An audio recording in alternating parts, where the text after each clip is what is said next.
Ni Skiza Times, simulizi za nyakati na Kasim Safi. Kipimo cha usaliti sehemu ya pili. Mwandishi na mtunzi ni Kasim Safi, na kwenye maiki ni Abu Tafawa, mjukuu wa milimani. Samahani, kumbe unaogopa sana kiasi hicho? Sikuwa na dhamira mbaya shemeji, nisamehe tu. Hafu unajua mimi na mume wako tumezoeana sana tangu utotoni na hata sasa. Yaani huwa tunafanyiana michezo ya kuogopeshana. Kuwa na amani shemeji, ila umenishtua sana. Yaani sana, halafu pia ulivyovaa. Nilifikiri umesinzia. Samahani pia kwa kuingia chumbani kwako bila ridhaa yako. Ondoa shaka shemeji, wacha nivae nije tule. Shemeji, unaonekana sio mwongeaji sana. Mmeo ni mwongeaji sana, tofauti na wewe. Kawaida tu shemeji, lakini mbona mimi ni mwongeaji mzuri tu? Sema ni vile tu hujanizoea.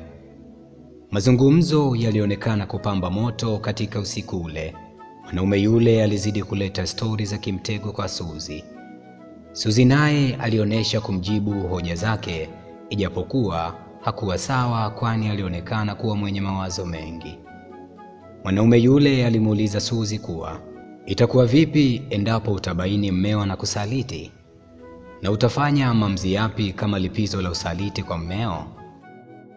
Swali lile lilionekana kuwa gumu sana upande wa Suzi. Alifikiri kwa muda kisha akamjibu, sidhani kama yatakuwa majibu sahihi hayo unayoyataka kuyasikia kutoka kwangu, na hii yote ni kwa sababu ni ngumu sana kutolea ufafanuzi jambo ambalo halijatokea. Maamuzi yatakaofanyika wakati wa tukio, nafikiri hayo ndio yanaweza kuwa majibu sahihi. Naweza nikasema nitamsamehe endapo atanisaliti, halafu nikajikuta nafanya kinyume na majibu yangu ya sasa. Samahani shemeji, nimetoa maelezo mengi sana, pengine usiweze kunielewa maana yangu. Maelezo yako yanadhihirisha kwamba wewe ni mwanafalsafa mzuri.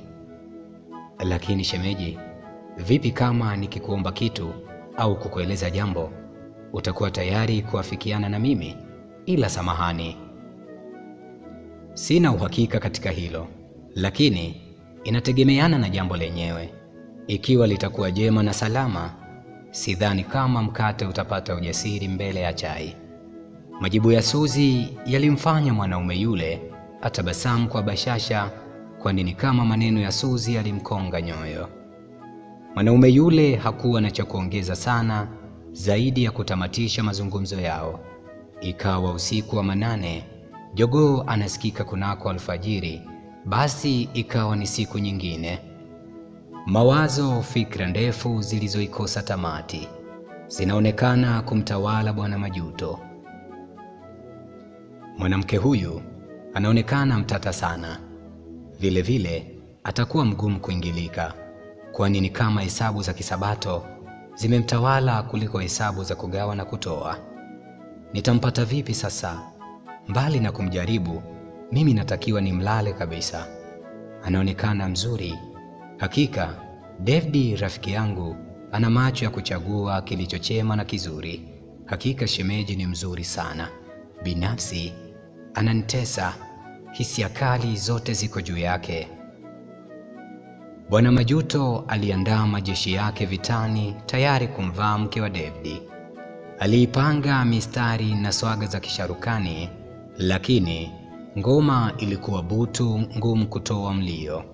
Bwana Majuto hakufanikiwa, kwani Suzi alimkataa kweupe bila ya huruma. Usikose mwendelezo. Ni Skiza Times, simulizi za nyakati na Kasim Safi.